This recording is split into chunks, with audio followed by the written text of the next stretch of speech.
దేవుడు తన స్వరూపమందు నరుని సృజించెను. దేవుని స్వరూపమందు వారిని సృజించెను. స్త్రీనిగాను పురుషునిగాను వారిని సృజించెను. దేవుడు వారిని ఆశీర్వదించెను. మీరు ఫలించి అభివృద్ధి పొంది విస్తరించి భూమిని నిండించి దాన్ని లోపరచుకొనుడి. మరి ఆరంభ దశలోనే మీరు ఫలించి అభివృద్ధి చెందమంటున్నాడు.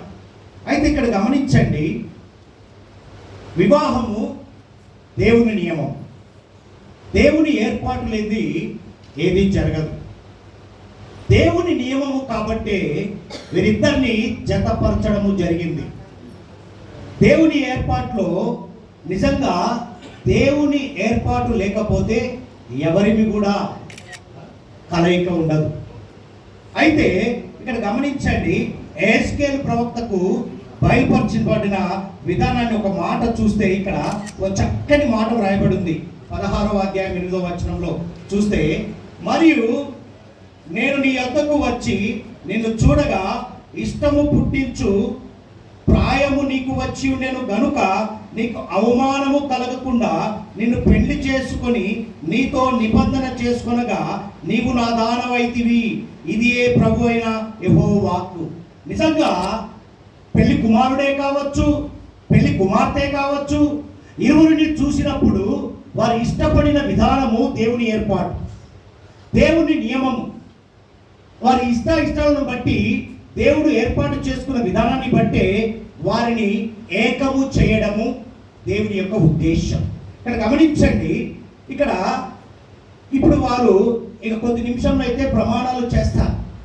ఈ ప్రమాణాలు నిజంగా గమనిస్తే ప్రమాణాలను బట్టి ఘనమైనదిగా మనం ఎంచుకుంటాం. అందుకే ఏప్రిల్ రాసిన పత్రిక పౌలు భక్తుడు అపోస్తులైన పౌలు భక్తుడు వ్రాయబడిన మాట ఏప్రిల్ సంఘంతో మాట్లాడతాడు. చక్కని మాట, వివాహము అన్ని విషయంలో ఘనమైనది.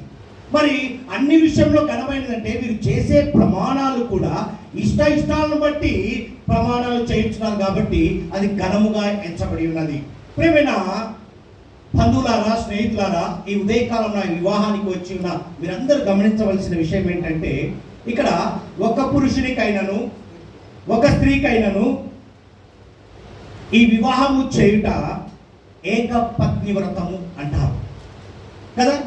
ఒక పురుషుని ఒక స్త్రీనే కలిగి ఉండాలి, ఇది దేవుని నియమము, దేవుని ఏర్పాటు అని మనము చెప్పుకున్న రీతిగా ఇక్కడ గమనిస్తే ఇది దేవుడే నియమించాడు. అందుకే ఆదికాండంలో 18వ అధ్యాయంలో వ్రాయబడిన మాట చూస్తే ఇక్కడ చక్కగా వ్రాయబడిన మాట ఏమని వ్రాయబడింది? 24వ వచనంలో ఒక్కసారి చూసుకున్నట్లయితే చదవండి అయ్యా త్వరగా. 18వ అధ్యాయం 24వ వచనాన్ని ఒకసారి చూసుకున్నట్లయితే,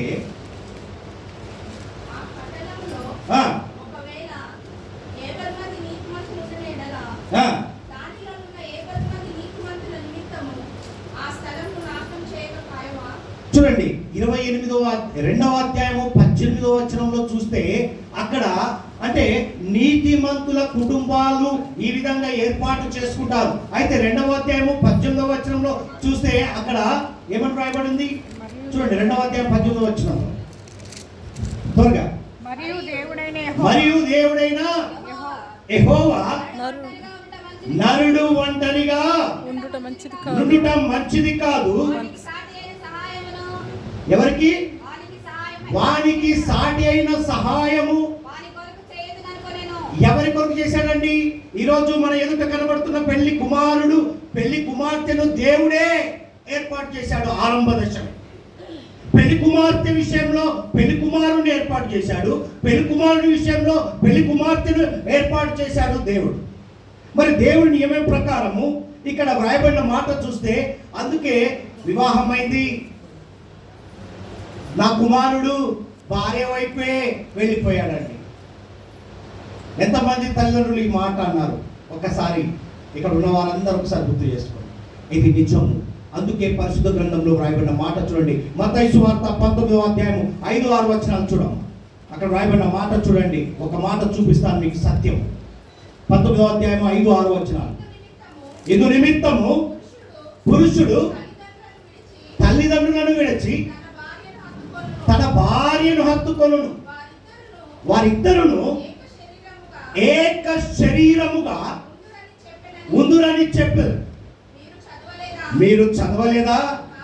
కాబట్టి వారిక్కను ఇద్దరు కాక ఏక శరీరముగా ఉన్నారు కనుక దేవుడు జతపరచిన వారిని మనుషుడు వేరు పరచకూడదు. హల్లెలూయా.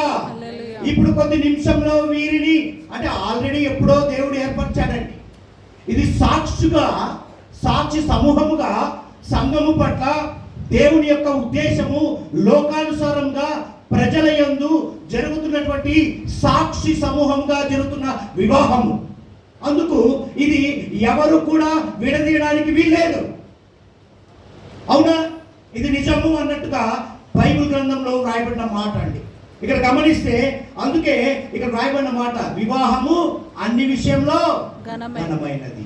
చివరిగా చూద్దాం ఒక మాట, యెషయా గ్రంథంలో వ్రాయబడిన మాట చూద్దాం. 14వ అధ్యాయంలోనికి వెళ్దాం. అక్కడ చక్కని మాట వ్రాయబడింది. 24వ వచనాన్ని చూద్దాం. 14వ అధ్యాయం 24. అమ్మా చదవండి గట్టిగా. సైన్యములకు అధిపత్యకు యెహోవా ప్రమాణపూర్వకంగా ఇలాగు సెలవిచ్చుచున్నాడు, నేను ఉద్దేశించినట్లు నిశ్చయముగా జరుగును, నేను యోచించినట్లు స్థిరపడును. దేవుని యొక్క ఉద్దేశ ప్రకారము నిశ్చయముగా ఈ వివాహము జరుగుతున్నది. మరలా అంటున్నాడు, ఏమంటున్నాడు? నేను యోచించినట్లు ఇది స్థిరపడును. వీరి ఇరువురి జీవితంలో స్థిరత్వము ఉండునని దేవుని వాక్కు సెలవిస్తుంది. కాబట్టి వీరి ఇరువురిని జతపరిచింది దేవుని నియమం, దేవుని ఏర్పాటు. అందుకే 118వ కీర్తనలో వ్రాయబడిన మాట, ఇది యెహోవా ఏర్పాటు చేసిన దినము, దీని యందు ఉత్సహించి 23, 24 వచనాల్లో వ్రాయబడిన మాట ఇది సత్యం. అందుకే ఈ దినము పెళ్లి కుమారుడికి ఒక మాట హెచ్చరిక చేస్తున్నాను. చూడండి, యెషయా గ్రంథము 62వ అధ్యాయం 5వ వచనంలో ఒక మాట వ్రాయబడింది. పెళ్లి కుమారుడికి ఒక చక్కని మాట ఈ దినం గుర్తు చేస్తున్నాను. ఇది వాగ్దానమే. చెప్పండి, చదువు. యవనుడు కన్యకను వరించి పెళ్లి చేసుకొనున్నట్లు ఈ కుమారుడు నిన్ను వరించి పెళ్లి చేసుకునేది. పెళ్లి కుమారుడు, ఈ పాయింట్ అవసరం. పెళ్లి కుమారుడు పెళ్లి కూతుర్ని చూసి సంతోషించున్నట్లు నీ దేవుడు నిన్ను గూర్చి. ఎందుకు ఈ మాట అంటున్నాడు? నువ్వు ఏ విధంగా పెళ్లి కుమార్తెను చూసి సంతోషిస్తున్నావో నిన్ను బట్టి దేవుడు సంతోషిస్తున్నాడు. దేవుని నియమం ప్రకారము, దేవుని ఏర్పాటులో, దేవుడు ఎంచుకున్న విధానంలో నిన్ను మరి ఈ బిడ్డ కొరకు స్థిరపరిచాడు. కాబట్టి దేవుడు సంతోషిస్తున్నాడు. ఈ దినం మనమందరికంటే ముందు దేవుడు సంతోషిస్తున్నాడు. దేవునికి మహిమ కలుగును గాక. పెళ్లి కుమార్తెకు ఒక చక్కని మాట కీర్తనకారుడు కీర్తన గ్రంథంలో రాయబడిన మాట చూద్దాం. 45వ అధ్యాయం. ఇది ప్రియ బిడ్డ గుర్తు పెట్టుకోవాలి, చక్కని మాట. 45వ అధ్యాయం 10-11 వచనాలు చూడం. కుమారి ఆలకించుము, ఆలోచించి చెవియొక్కుము, నీ స్వజనమును నీ తండ్రి ఇంటిని మరువుము. ఈ రాజు నీ ప్రభువు అతని సౌందర్యమును కోరినవాడు అతనికి నమస్కరించుము.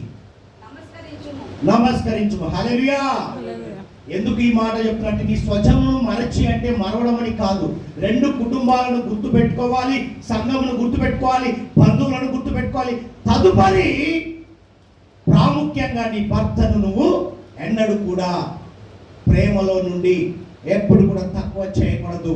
మరి మీ ఇరువుని బట్టి దేవుడు ఈ దినము సంతోషిస్తున్నాడు. కాబట్టి ఈ ఆనందం, అందుకే వివాహము అన్ని విషయంలో ఘనమైనది అని వ్రాయబడిన మాట ఇది సత్యం. ఇది మనమందరము దేవుని బట్టే ఉత్సహిస్తున్నాం, దేవుని బట్టే సంతోషిస్తున్నాం. దేవుడి మాటలు దీవించును గాక. ఇచ్చిన సమయాన్ని బట్టి మరి చైర్మన్ గారికి మరి దైవజనులకు ప్రత్యేకమైన